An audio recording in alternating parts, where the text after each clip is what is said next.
Hello and welcome back to Zekism Wrestling. In this episode, we are going to be talking about the Queen of the Ring brackets that, again, were hastily announced last weekend on social media.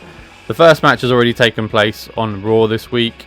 Roxanne Perez defeated Rhea Ripley, Kairi Sane, and Liv Morgan to qualify for the next round, the semi-finals of the Queen of the Ring tournament.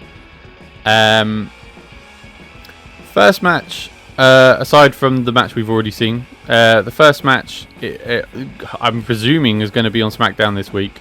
Jade Cargill, Michin, Piper Niven, and Nia Jax. Man, there's some big hitters in this one. We'll start with Jade. Incredibly likely to win. They want to... Interesting about Jade, they're trying to keep her strong whilst not having her wrestle a whole lot. Which is an interesting thing to try and balance. I'm not going to go into why that is. I'm just going to... You don't see her wrestle a whole lot, is my point. If it was me, I'd have her wrestle quite a lot. I'd have her wrestle every week to get those reps up. Get some wins behind her. Because her momentum feels slightly staggered. However, I think she's incredibly likely to win this one. Michin... Michin is a good hand, and there's every chance she's in this match to take the pin, dare I say, which is a shame because she's really good. She's very likable, she's very charismatic, she's a great babyface, and I like they've introduced the sort of Street Fighter hardcore gimmick to her. I think it fits her quite well, but she might be taking the pin in this one, unfortunately. Watch me be wrong on Friday, by the way. Piper Niven, another candidate who's likely to take the pin, to be honest. Piper has got so much potential. I really like her. She's very likable as well. I know she's playing the dopey heel at the moment, the sort of bodyguard for Chelsea. And she's doing that very well, by the way. But she's incredibly likable in real life. If they were able to tap into that for her as a babyface, she'd be away. But for now, I think she may be in this match to take the pin as much as Michin. I could see a scenario where Jade and the fourth contender, Nia, pair off against each other and essentially take each other out of the match. For me, I don't think that's going to happen, though, but I can see that happening. Nia won last year. She's got no chance of winning. I don't think they're going to do repeat winners. I don't see much mileage in a Tiffany-Nia match again, because they just had one on SmackDown a few weeks ago. The one where Nia Jax got busted open. So I don't see that happening. But she's equally not going to take a pin either. So she's in this match as a body, essentially. But a very formidable body as well. I'm going to pick Jade Cargill to go through. I think they want that allure, that shine for her. And for the reason being that, I don't know if anyone's seen my men's video, Sami Zayn I predicted to win the Money in the Bank. The King of the Ring on their side, which would be a Raw superstar. I'm going to predict SmackDown superstar is going to win the women's one and go on to face Tiffany at SummerSlam. WWE love their synergy. They love having one from each brand. They do it with Money in the Bank. They do it with Rumble wins. There is a common theme and synergy with their Rumble wins. With their wins in general. One from one brand, one from another. So I'm predicting the women is going to be a SmackDown winner to go up against Tiffany. I'm picking Jade for this match regardless. She's going to go on to face Roxanne Perez in the semi-finals. Next match. Charlotte Flair, Alexa Bliss, Chelsea Green, Candice LeRae. One of these has absolutely no hope of winning, which is unfortunate. We'll start with Charlotte Flair. Charlotte Flair is always likely to win any match she's in, let's be honest. Her year has been a mixed bag. I mean, it started with her, a weird return in terms of the sort of booking of it. She's one of the best in-ring performers of all time, but never has anyone garnered so much resentment, other than John Cena maybe, for forced pushes. It's an interesting challenge they have with Charlotte Flair. However, I do think she is probably highly likely to win this match. Alexa Bliss, I feel the same about Alexa the way I did about her being in Money in the Bank. I'm not really sure why she was in it. And Elimination Chamber, actually. I'm not really sure why she's in it other than to put her out in front of the crowd, which is not a bad thing. She's incredibly popular. I like her sort of veteran, slightly dark side attitude, though. It's not the sort of cheerleader style of the 2017-18 era. You know, the Pretty Little Mean Girl sort of gimmick. She's been through all what she's been through with that. She's been through all the Bray Wyatt stuff. R.I.P. And now she's come out the other end, and is a mum as well. So she's got that sort of veteran instincts, that sort of real world seriousness to her. So I like her current in-ring presence. I don't get the feeling she likes carrying that Lily doll anymore. I don't know if that's something they're forcing on her for merch sales. I have no idea if there is a Lily doll available anymore. There used to be. But yeah, she seemingly is over that Lily thing. Maybe that's storyline reason. I hope so. I hope. But something tells me she's not buying that Lily doll. Nevertheless, she's not winning this. I can't see her going to the next round. And again, watch me be wrong on Friday. Chelsea Green. I would love her to win because I'm a big fan of Chelsea. I don't think she's going to go through to the next round, though. I think the women more or less are going to have a lot of big hitters going through. What can I say about Chelsea? She's endlessly entertaining. Is not afraid to take a pinfall. I don't think she's getting pinned in this, though. She recently signed a new contract with WWE. She's endlessly entertaining, like I said. I always look forward to seeing whatever she's doing on a Friday night. She's great, yeah, but I don't think she's going to win this match. And Candice LeRae, unfortunately, Candice is in this match to take the pin. That's such a shame. I really like Candice LeRae. Again, biased because I'm a big NXT Black and Gold stan. Candice LeRae wasn't even used well back then in NXT, to be honest with you. She's a very capable in-ring performer. She's brilliant. I'm assuming it's just character work that holds her back. She's currently just sort of sidled with. I mean, she's not with Nia anymore, as far as I'm aware. She's now with DIY as sort of their de facto manager. She's got a thing with Nikki Cross that probably will take her out of this match. But equally likely, she's going to take the pin as well from one of the other big hitters in the match. It's unfortunate because, like I said, I like Candice quite a bit. She's very underrated, and I would love to see her have a push, but I don't think that's going to happen anytime soon, unfortunately. And so my pick's going to be Charlotte. I think it's predictable, yes, but I can see what they're going to do potentially going forward after this. They've definitely started setting some things up with her and Jade on the other side of the bracket. Spoiler. So I think that's going to be my pick for this round. Next one, we should be seeing on Monday coming: Asuka, Stephanie Vaquer, Raquel Rodriguez, Ivy Nile. We'll start with Asuka. They've spoiled her return, which is interesting. I don't know why that was. I don't know why they felt they couldn't just have her be the surprise fourth entrant. So it's a weird booking philosophy there. Nevertheless, who isn't a fan of Asuka? I'm so glad she's back. Bless her. She had a horrible injury. She's been out for a year, more or less.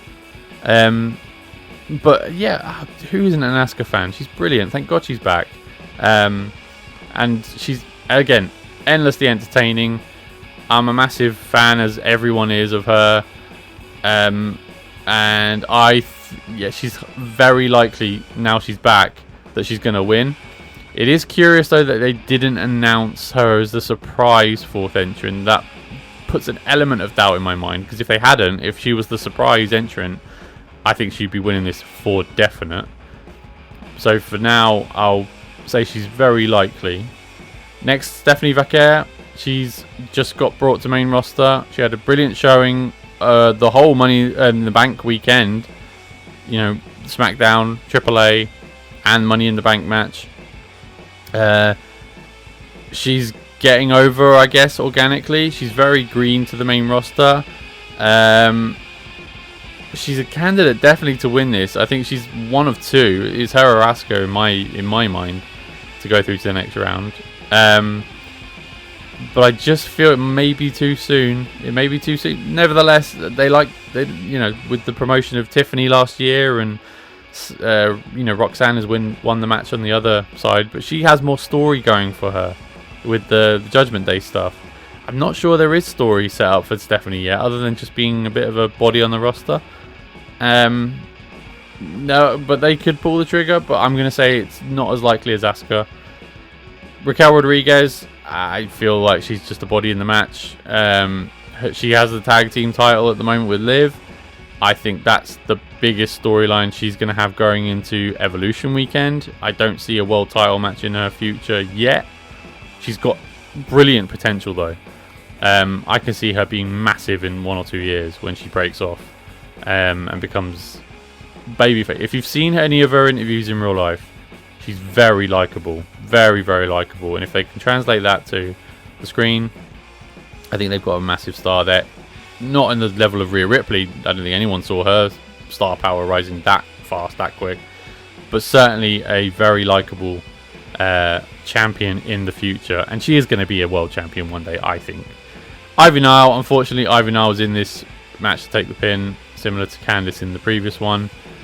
I like Ivy Nile. She is so damn sweet and likable. If you've seen on Sheamus's workout channel, which are Celtic Warrior workouts, that's it. She came across so well. I've seen her in a couple of interviews. She seems so sweet in real life, and I want success for her. She's brilliant in the ring as well. She's a great performer. She's got that college wrestling background clearly. And yeah, she's really impressed me with her performance in the ring. I didn't see much in NXT, but since she's come to the main roster, she's really picked it up. I think stepped it up. But she is going to take the pin, unfortunately, in this match.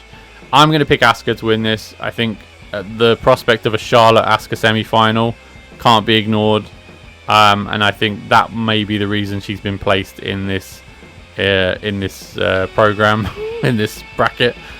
So yeah, Asuka for me. So we go to the semi-finals. Roxanne Perez, Jade Cargill is who I've got, and I'm going to pick Jade Cargill for one reason, well, 2 reasons. One, she's on SmackDown. I think the winner's coming from SmackDown. 2, I think Roxanne Perez is going to get screwed out of... Well, there's 2 possibilities here. Roxanne Perez gets screwed as a result of Liv, which might happen and then cause more tension within Judgment Day. Or you have Jade getting screwed by Naomi just through his historical evidence to support that's probably likely going to happen. So one or 2 things. So you either get a akin to the Raw and SmackDown men's final, I think is going to happen.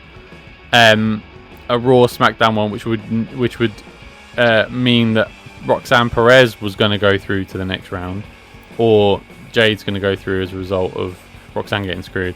I'm going to pick Jade Cargill going through to the next round. I think Liv is going to cost Roxanne, and then Roxanne might repeat the trick accidentally, quote unquote, accidentally, with her match against Nikki Bella, which possibly may spin off into a tag team match.